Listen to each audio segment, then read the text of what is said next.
A couple of months ago, I finally got a Steam Deck, and I will talk about how I like it. But first, I want to talk about how I like it a lot more than I expected. I think that there's something, if you grew up with like a 3DS or a DS or a PSP, you probably remember something very special about having the whole world of the game and the controls just all packaged together in your hands. Like a snow globe, but instead of just being able to shake it, you have total control over the world and the characters. And that feeling has been really hard to replicate or experience in any way with couch gaming or PC gaming at your desk. Honestly, it's a feeling that I kind of forgot about until I now picked up the Steam Deck.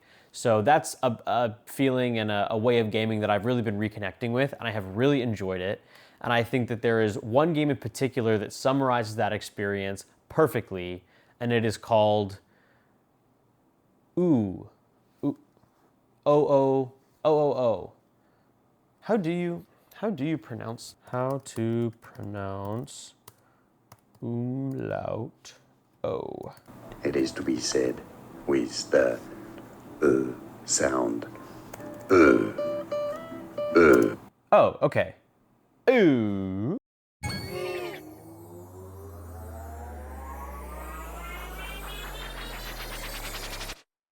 This game is about a little caterpillar who starts off as just a head, and all he can do is move left and right.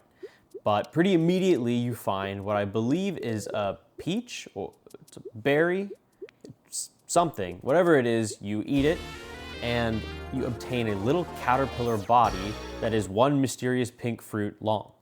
And now you've arrived at what is pretty much the only other thing you will ever be able to do in this game, which is detach that segment of your body and then detonate it, because it's actually a bomb.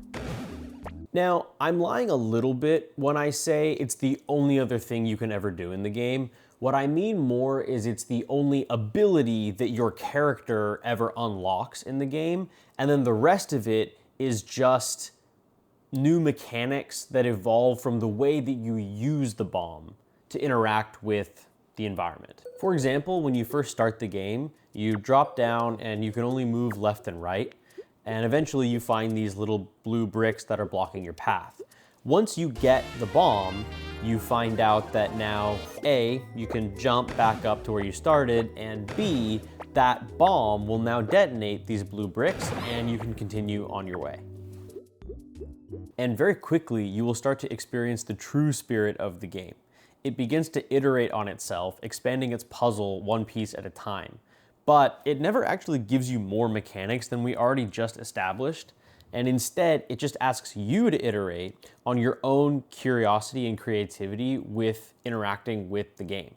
And I think the really fun part is that the game just completely trusts you to do this. It shows you that the bomb blows up these blue bricks. Then it shows you that this frog is immune to bombs, but he will go away if you feed him this yellow Zelda fairy.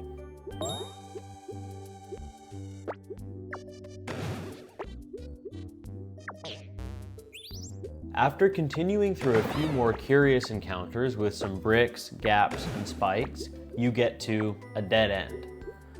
Until you try doing the one and only thing you can try in this situation.